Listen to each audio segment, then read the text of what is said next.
This is a Triple J podcast. Hello, welcome back to the Science with Dr. Carl podcast. My name is Lucy Smith, and I got to tell you, this week's episode, it blew my mind, it freaked me out. I learnt so much with both Dr. Carl and Dr. Matt Agnew, who is an astrophysicist, engineer, and AI expert who has a new book out called Is My Phone Reading My Mind? We got into the intricacies and the full breadth of artificial intelligence. We got into whether it can rewrite itself, whether it has consciousness, as well as your general questions for science. And it is National Science Week, so let's get into it. Hey, Carl. Boy, good morning. Happy National Science Week. That's typical of the scientists that it runs for about 3 weeks, but then it fits in with quantum mechanics where an electron is both here and there at the same time. And that's why Science Week is 3 weeks. And if we didn't have quantum mechanics, your phone wouldn't work. So it sounds silly, but it's actually very necessary. And we have a special guest. Yes, it is National Science Week every week here on Science with Dr. Carl. But because this is an extra special one, we've got Dr. Matt Agnew with us. Matt, this is your first time on the show. It is, and I'm very, very excited. Yay! So you are an astrophysicist, you are an AI expert, you are an engineer. I want to talk about the AI of it all as well, because you have a book that is coming this week. It is called Is My Phone Reading My Mind? Now, I think a lot of people have been in this circumstance where, look, it's happened to me. I remember I had a conversation with a friend and I said, I'm going on a holiday, I really need a new pair of swimmers. Next minute, I'm getting ads about swimming brands and whatnot. And, you know, you kind of go, is my phone reading my mind or can it hear me? How have you been exploring this? So this question comes up very regularly, and it's kind of a testament to how good the data science is powering these algorithms and how rich the data sources are, that it can try and predict what you're doing based on every other action you're doing, but also the connections you have to your friends and what they're doing as well. So you could have spoken about, you know, these bathing suits with a friend. It has you connected via social media, and then perhaps they're Googling things. And so it goes, okay, these two people are connected. They were hanging out. Your Google Maps Bluetooth would have pinged at some point. So true. And then it can kind of predict things based on that. The other thing is you've got this sort of Murphy's Law sort of confirmation bias situation going on where it might guess 1,000 times an advert to serve up to you. The one time it gets it right is the only time you remember it, right? So there's also this sort of, this confirmation bias where when it does happen, you remember it, and when it doesn't, you don't. A few years ago, I had some friends who had a dog, and the dog was getting old, but they loved the dog, but the dog was getting old and needed dental surgery. And for 2 dinners, only them at the dinner table, never any internet search. They both discussed, we really love the dog, we're going to keep going, but the dental surgery, I'm guessing it must be a couple of $1,000s. And they did not look up dental surgery. They only talked about this whole thing at the dinner table. On the 3rd day, they both started getting ads for dental surgery. What does it all mean, Matt?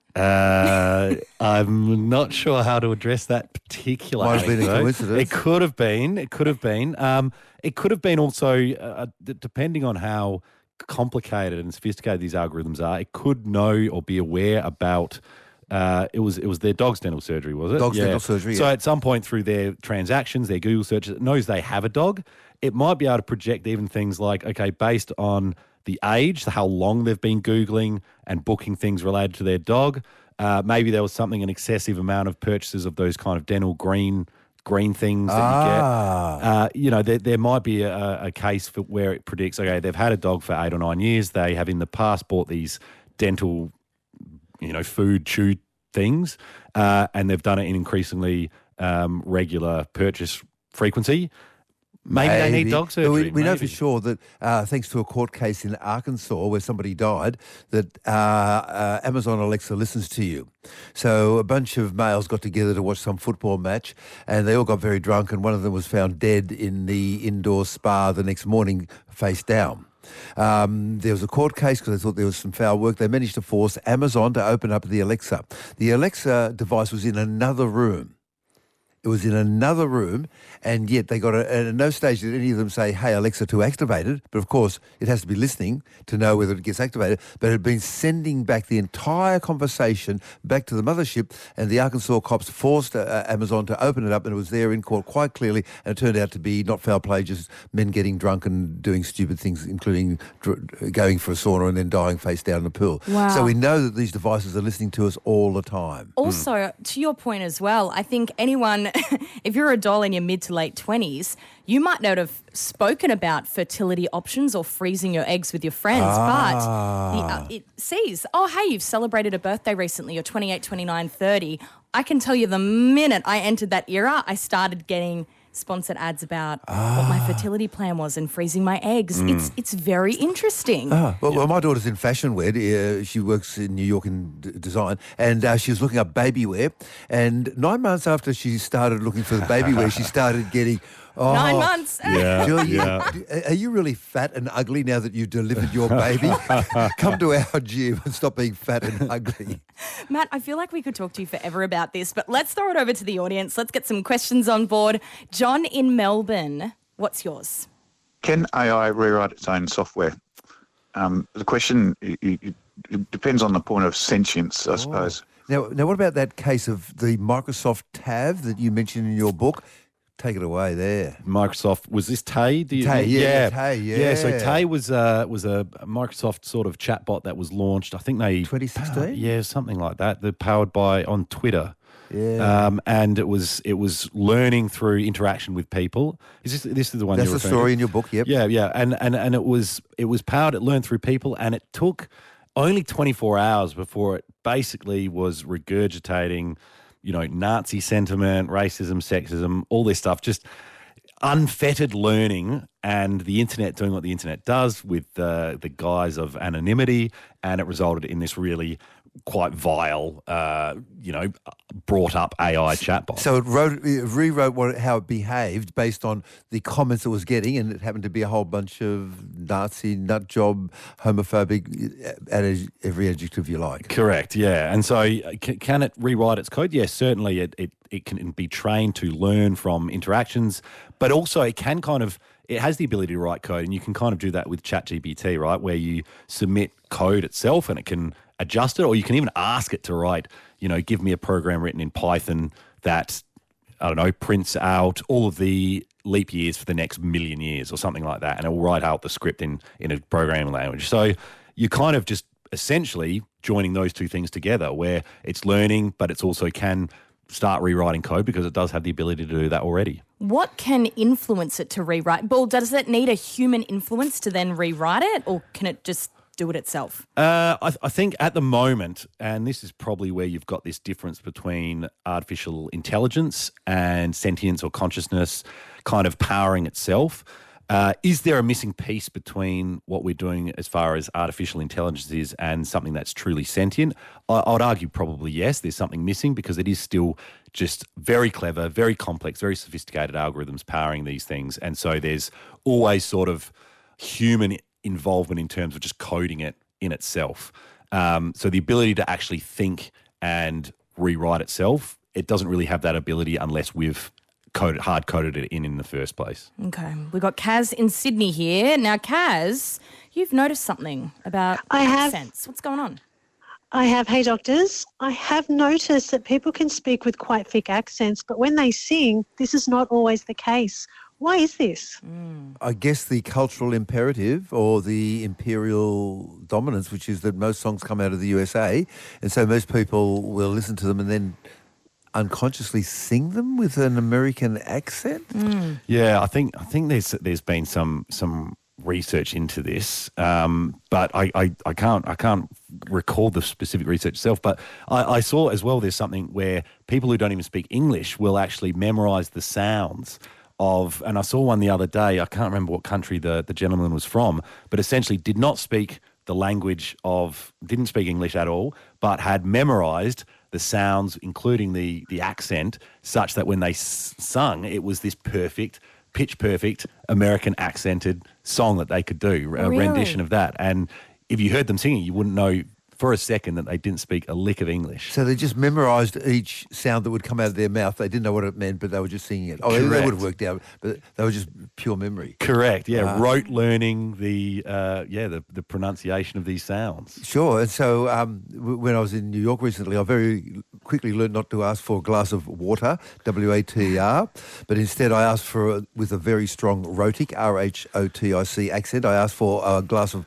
water, W-A-R-D. W-A-T-E, double R, water. Oh, yeah, you want some water? Yeah, right. Okay. So you think obviously we have accents, but then there is that element of mimicry or just... You have to. Yeah. Okay. You have to mimic it. And anybody who comes from overseas for a while, you say, oh, you're speaking with a Scottish or Welsh or American accent, and they don't even know it. Interesting. Okay, Kaz, thank you so much. Okay. Thank you. That's, I think we love artists like Courtney Barnett who have such a thick Australian singing accent. We appreciate it when we hear it. It stands out. We've got Wayne in Shadow Park. Wayne, what's your question?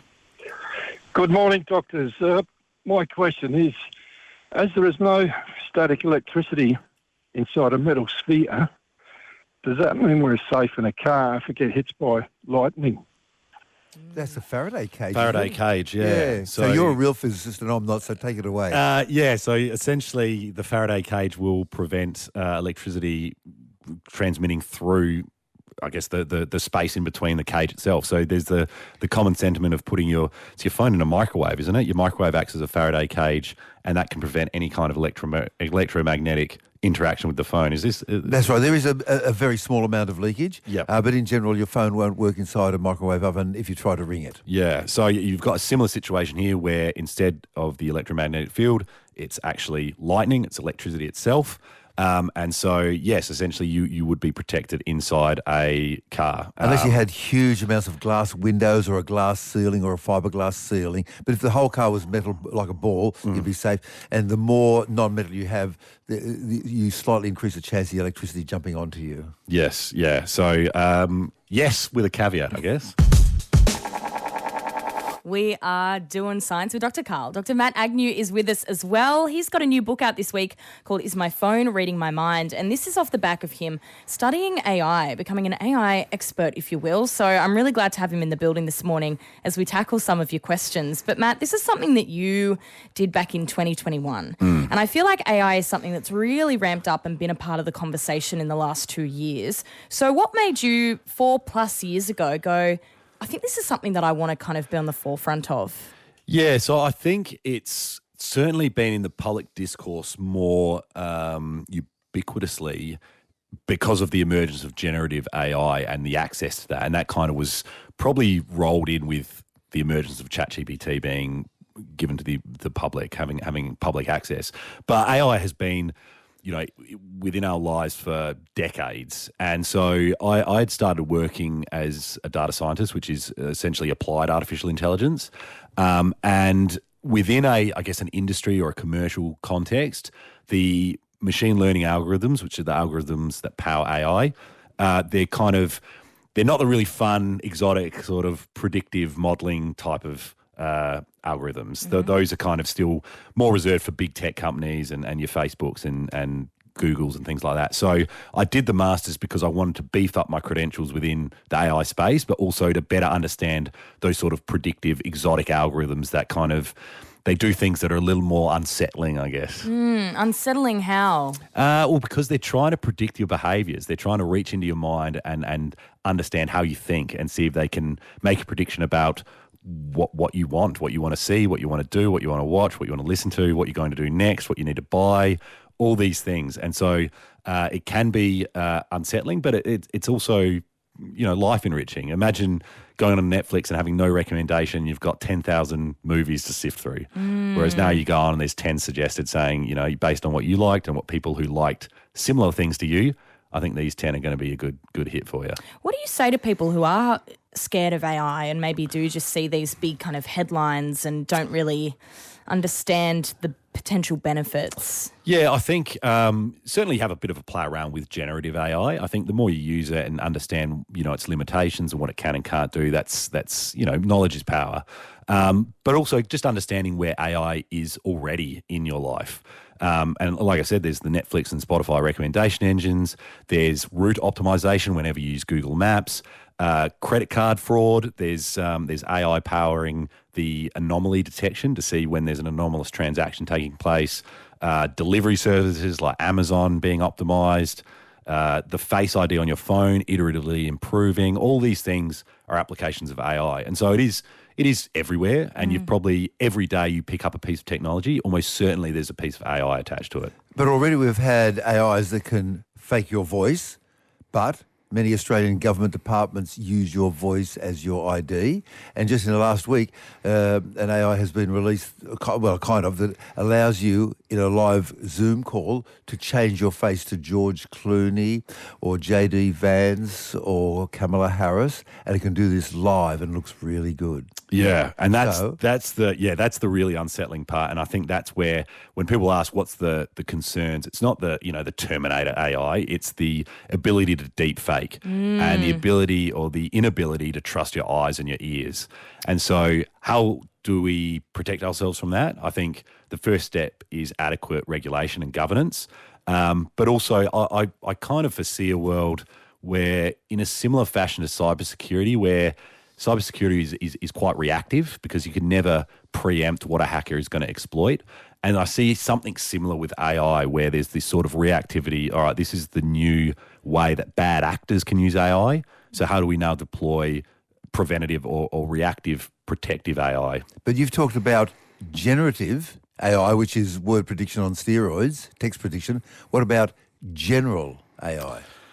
You sighed deeply. I'm opening a can of worms. No, in terms of kind of AGI, artificial general intelligence. Yeah, general intelligence. Yeah, so AGI, I guess, is sort of the holy grail, I'd say, for a lot of AI researchers, where you look at something like ChatGPT, it can do something amazingly well, but it's a very kind of niche application. It's a type of algorithm called a large language model, an LLM, and they're exceptional at human-like conversation, understanding context of your questions and providing answers within that context.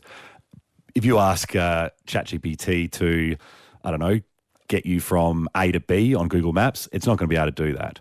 And likewise, if you ask Google Maps, can you tell me the weather? That's not going to be able to do that. They're very narrow in their applications. And so I guess an AGI, the idea is something that can do everything. You ask it anything and it can respond and solve whatever problem you throw its way. Well, this could lead in well to Kira in Wollongong's question. Kira, what do you want to ask this morning? Hello, Dr. Carl and Dr. Lucy. Dr. Kira. I am wondering about very far into the future, or maybe not, robots going to take over our jobs. So we essentially won't be working and we'll be earning like an allowance, and the robots will be doing our jobs. Kira, this sounds like you've even thought about the economy of this world. What is going on? Well, there's been an article recently about something called the UBI, or the Universal Basic Income, and what it said was that if everybody had a basic income that was enough to pay your rent and buy shoes and deal with the occasional emergency, like you have to take care of the family or something, then firstly, there's enough money in the world to do it. Secondly, the world GDP would double. And thirdly, the pollution level would go down. Yeah, because I think there was it in Finland? There was a trial of UBI, I think. Yeah. This was probably 5 or 10 years ago now. And I think there was one in Canada, in one of the Canadian cities, they also did a trial. And from my recollection of the results, it is almost universally positive across the board of all the measurable metrics. So you don't need a job. No, exactly. I think there's someone asked me a question. I think there's probably some validity to it where, the really entry level jobs. My first job was stacking groceries at Woolies. I think everyone's probably had some sort of job like that. Is that really important for childhood growth and development?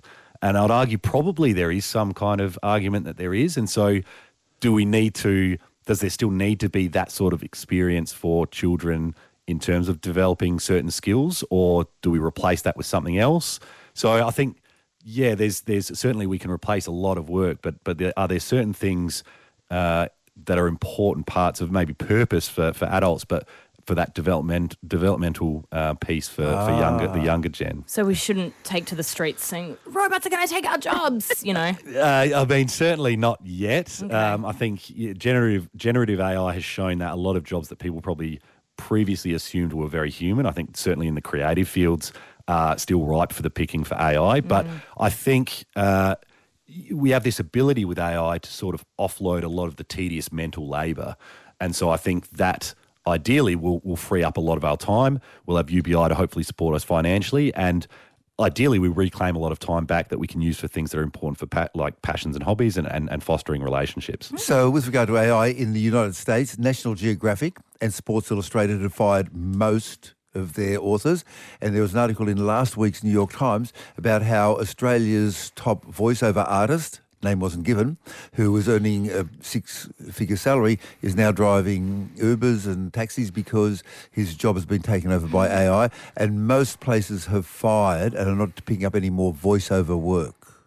Sometimes I'll do a mic break here on Triple J, though, and I'll go, AI couldn't replicate that. Yeah. You know? And I don't say that I'm really good. I just say I am cooked sometimes, you know? Like I do wonder with things, you know, like, for example, once the AI can perfectly mimic David Attenborough's voice, is there a space for documentary voiceovers anymore? Or do they just say, no, deploy the David Attenborough AI?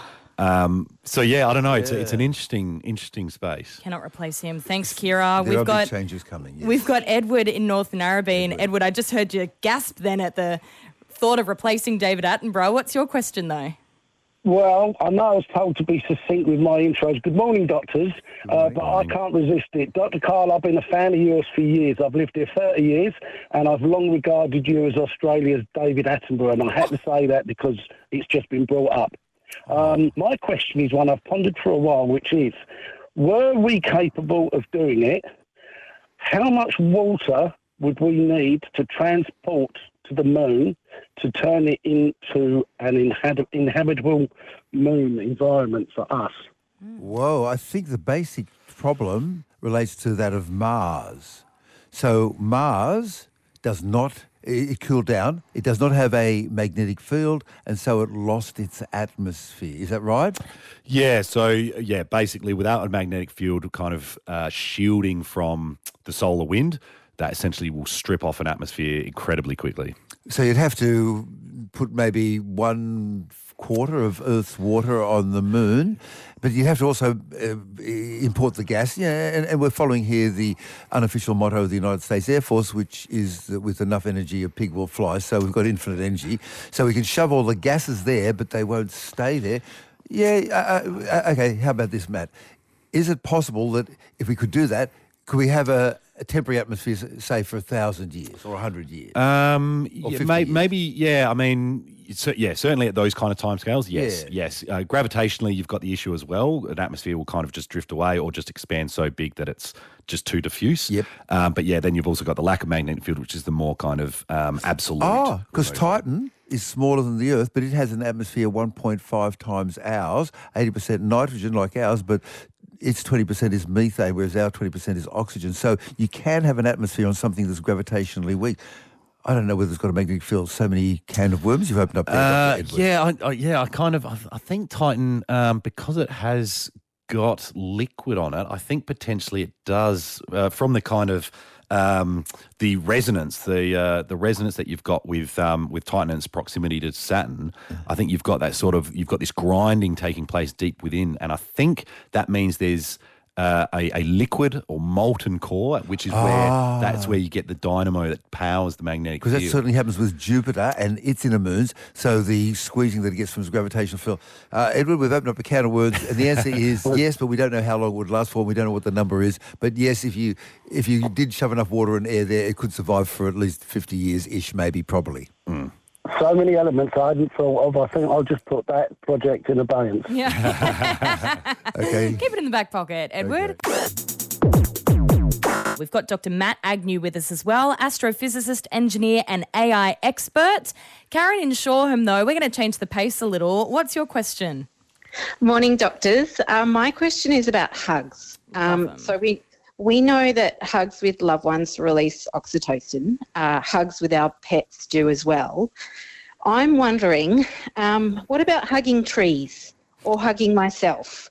What does the research tell us about hugs and maximising our dosage of oxytocin? Well, firstly, I read this and I now use this in my daily life. The best sort of hug is not the parallel hug where both their arms are above and both your arms are below, or vice versa, but rather the cross hug where one of your arms is higher and one of their arms is higher. And secondly, 5 seconds is the desired period of time, and just a sort of a gentle squeeze, and that's what I know about hugs.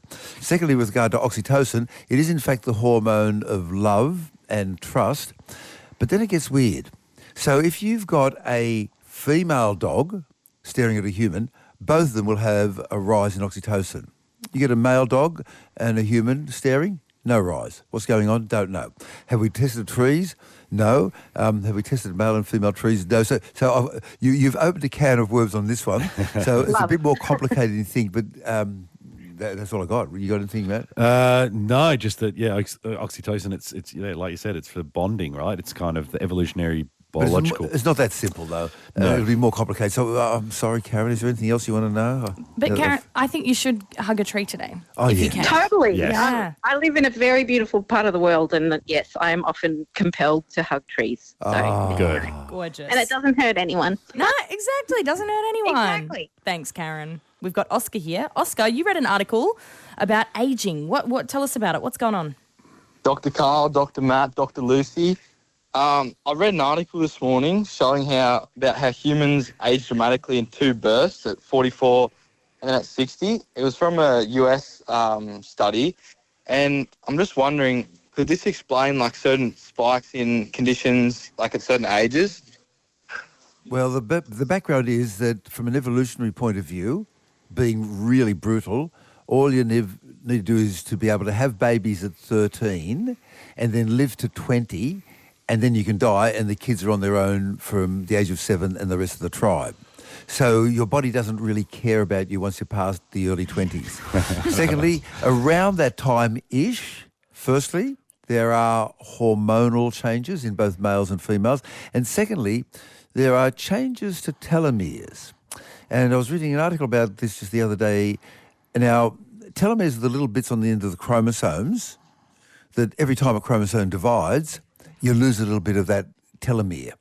And gradually you lose the ends of the chromosomes and you start to accumulate damage, except in stem cells. You have stem cell populations in your lungs and in various parts of your body that keep on regenerating themselves anew, and they have a chemical called telomerase, which keeps the telomeres alive. So part of aging is that the telomeres, they're like the little plasticky bits on the end of the shoelaces, they get shorter, and there are significant reductions in the ish 40s and the ish 60s, but it varies a lot from person to person. But you do have this sort of aging thing, but there's nothing personal, it's just evolution saying, mate, you had your babies, you're going to be a good grandparent? No, well, bugger off, we don't care. Thanks, Oscar. What's your secret, Dr. Carl, to not aging? I sold my soul to the devil many years ago. The devil was the ABC, and they said I had to say woke things for the rest of my life. Yeah, you agree. Yeah, and we keep you locked up when you're not on air. Thanks, Oscar. We got Kelly in Perth here. Kelly, you've got a question about animal cells. What do you want to know? Hi, doctors. I've been wondering whether or not carcinogens affect different species cells at the same rate. So something like asbestos might take up to 50% of a human's life for that to turn into a cancer. Is it still 50% for other species, or is it 25 to 30 years like us? It varies enormously. It can happen very quickly and very early. I remember when I was in my early days in the respiratory wards as a medical doctor, I learned about the thing called a pack year. And a pack year is you smoking a packet of cigarettes a day for a year. And on average-ish, after about 40 or 50 pack years, you've got a 50% chance of a cancer growing in you. And there was one patient I had who had a 150 pack year history of smoking cigarettes. 2 packets a day from when he was 12. Wow. And he'd been in the First World War and the Second World War. And all of his parents and grandparents lived into their 90s. And he had no lung cancer. All he'd done was, by that colossal quantity of smoke, set up a cancer in his throat. And he had a hole in his throat. And he spoke through the hole. And he used to scare us junior medical doctors by smoking a cigarette through the hole in his throat. And I had another patient whose family all died in their 30s and 40s, and he had a 5-pack year history of smoking histories, and he had a terrible lung cancer. So it varies enormously depending upon the individual. And so some cancers are dose-related, and some are idiosyncratic. In some cases, the more you have of the bad stuff, the higher your chances are of getting the cancer. In some cases, you just need one dose. So I don't have an easy answer for you. What we need is a full oncology hour, a full cancer hour specialist. Especially with animals, yeah. So look, we might have to leave that big question to another time, Dr. Kelly, Dr. Matt. Yeah, I mean, I guess, not specifically in a carcinogenic context, but obviously there's LD50s, lethal dosages for different animals, and humans vary enormously. So I imagine there's probably a similar variance just based on physiological differences between animals, that something that's particularly carcinogenic for us maybe far less so or far more so for different species. Yeah, and when they tried to kill off Rasputin, they gave him enough to kill 10 people and shot him about 3 times and he still wouldn't die. Oh, my God. Thanks, Kelly. Thank you, Dr. Kelly. Thank you. We've got Cohen in Brisbane here. Dr. Cohen, what do you want to know this morning? G'day, doctors. I was just wondering that with our frame of reference of what consciousness is as humans, is it entirely possible that AI or AGI is just pretending to not be completely conscious based on how we understand it, and that it could be an entirely new form of it that we cannot put into a box the way we think about it currently? This is very meta, Cohen. Very Matt? meta. Yeah, so I guess we're not at the AGI stage yet. So this is, I guess, some kind of hypothetical discussions.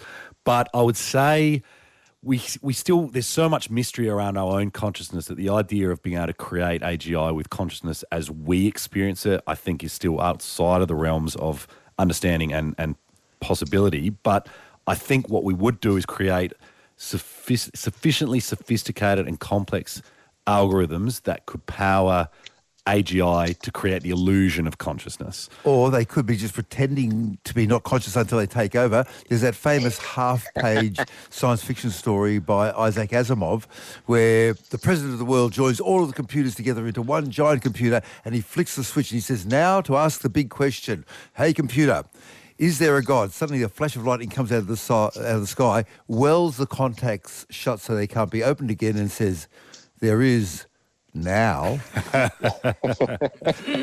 It's all too much, Cohen. Look, we've got even another one here from Isaac in Hobart that's a little bit curly. Isaac, what's your question? Yeah, morning, doctors. In terms of an AI model, something like ChatGPT, how is that information stored and sorted? And then in terms of something like file size or even something physical like printing it out into a book, what would that look like? So this would be data is essentially all data from big tech companies will be stored in enormous data centers, which usually are hugely redundant. They'll have multiple data centers in different places so that failure points don't disrupt and destroy data. And these are giant warehouses, like enormous warehouses with spinning hard drives, generating huge amounts of heat, and spinning hard drives are cheap. Yeah, and typically because of that heat, they're often in places very far north where you can save on cooling. And cheap electricity as well. Cheap electricity. So most of it will be, the data will be saved there. In terms of the order of magnitude of the data, I'm assuming it's going to be kind of exabytes. Oh, yeah, which is an order of 3 orders of magnitude bigger than a petabyte. I'm not sure if you've got any gauge in terms of data. Would they be accessing maybe 1/1000% of the world's data as their library of knowledge? I mean, maybe in terms of once it's sufficiently trained, I don't know how regularly it accesses the data itself during the course of computation. It won't remember the data in its own. So you'll have the processor, but then it has to have its memory scattered across the world. Yeah, so I don't have a really great answer for that That's one. a really How good many question. terabytes is a petabyte? 1,000 terabytes is a Oh my petabyte. gosh. So all these kind of things typically go up in orders of 1,000. So 1,000 kilobytes make a mega, 1,000 megas make a giga, 1,000 gigas make a tera, 1,000 teras make a peta, 1,000 petas make an exa. What's the next one after exa? That's a very good question. Maybe a scepter. Yeah, scepter, something like that. But yeah, these are, I wish I knew off the top of my head what the amount of, there's estimates of the amount of data available on the internet and things like that and how much we produce. I know there's a fascinating thing, square kilometre array, I think is expected to produce every 2 days the equivalent of the amount of data generated in the year 2010 or something within the space of every 2 days or something like that. There's a bunch of telescopes in Australia and Africa and New Zealand, and it's going to revolutionise stuff. Yeah, it just has such... It's coming. Yeah, it's really exciting. Can we also just say, I've got this text from Liam. Far out, today's show was brilliant. The discourse between these two doctors is just insane. I love it. Exactly, just watching you two, kind of have these hypotheses. We've got Beck in Gladstone here. Beck, it looks like you're our final question. What do you want to know? Hi, doctors. I am curious about a bit of a new fad that's happening at the moment, and it's breathing workshops. So recently I've attended a breathing workshop where I went along for an hour, and you do really fast, heavy breathing to try and oxygenate the blood system. I am just wondering, is that actually safe? Like, it made me quite lightheaded. You cannot oxygenate yourself more than you already are. So you've got roughly 60% of the cells in your body are red blood cells. They don't have any DNA. They just carry hemoglobin. And of that, about 97% is oxygenated. And if you try really hard, you might get to 97.5%. You know, and it's no significant difference. But what you are doing by breathing fast is you're blowing off your carbon dioxide, and that stops your desire to breathe. And suddenly you'll find yourself sitting there not breathing and getting lightheaded because you're not breathing. And your oxygen level is going down. The thing is that your main reason you breathe is not because you're low in oxygen. No. It's because you're high in carbon dioxide. And so this happens every year where a bunch of little kids at a swimming pool, when the parents aren't watching, and this is a very bad thing that happens, they have, going into water competitions, they blow off, they try to oxygenate themselves. You can't. You're already at 97% anyway. You go to 97.5%. But they breathe really fast. They blow off all their carbon dioxide. They go into water and they try to stay there as long as possible. They have no desire to breathe. One of them just stays there and drowns. It happens every year. Yeah, and I think it's something that's trained out very rapidly. People are starting to dabble into the whole free diving world where it's trying to see how deep you can get just off your breath alone. They're crazy. They're wild. I had a friend who got down to, I think it was about 37 metres, which is mind-boggling to me. But they yeah. can hold their breath for minutes. Yeah, but they actually breathe out before they go down because they want to remove that buoyancy from the lungs. And to your point, a lot of the majority of oxygen is already in your blood. So you actually don't need to breathe in. So it's counterintuitive that they exhale, clear their lungs so they're less buoyant, and then they go down and utilise the oxygen in their blood. And as a little side issue, only last week we found out how some whales make noise underwater. They've got a little loop where the air goes out of their lungs, sort of into their mouth, and then does a bit of a loopy thing, and there's various organic structures in there, and then comes back in again. And so that answers the question of how do they make noise underwater and they're not blowing any air out of their bodies? That's how they do it. They make it internally. Only discovered last week. Fascinating. Thanks, Beck. Thank you. So we've reached the end, can you believe it, of Science with Dr. Karl, Dr. Matt. It goes real quick, I'll tell you that much. Flies. You have a book out right now. It is called Is My Phone Reading My Mind? I will say it is kind of more for pre-teenagers, but one of my colleagues in the office thought it was an adult's book, so she was very keen to read it. Why did you want to equip the next generation with this knowledge about AI? I think, you with any new tech, you have ethical considerations, and to be able to consider things to do correctly, ethically and morally and just right, you need to understand the technology itself. And so adults absolutely need to learn. And so this book, it is targeted for a younger demo, but it's also adult appropriate, but also empowering the youth to be prepared to navigate an increasingly AI-driven world and how to operate ethically and morally and right. And you can talk about the two different types of ethics, Kantian and utilitarian. Yeah, that's it. Come on, we've only got 2 minutes left. I can't get into that. Dr. Matt, thank you so much for joining us. Thanks for having me. Oh, so good. Thanks so much for listening to this episode of Science with Dr. Karl, and a big thank you again to Dr. Matt Agnew for joining us. If you do want to check out his new book, it is out now. It's called Is My Phone Reading My Mind?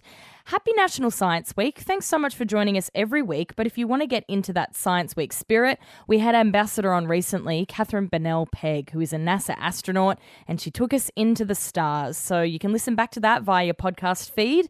This episode was produced by Sarah Harvey. I'm Lucy Smith. We'll catch you next week. Bye. Dave Marchese here from the Triple J Hack team. Hey, if you love Dr. Karl's podcast like I do, you might enjoy the Hack podcast as well. Each day, we bring you the news that matters to you, from the latest science on climate change to what's happening in politics and news around the world. The Hack Podcast. It's your daily fix of the news you need to know. Get it wherever you're listening now.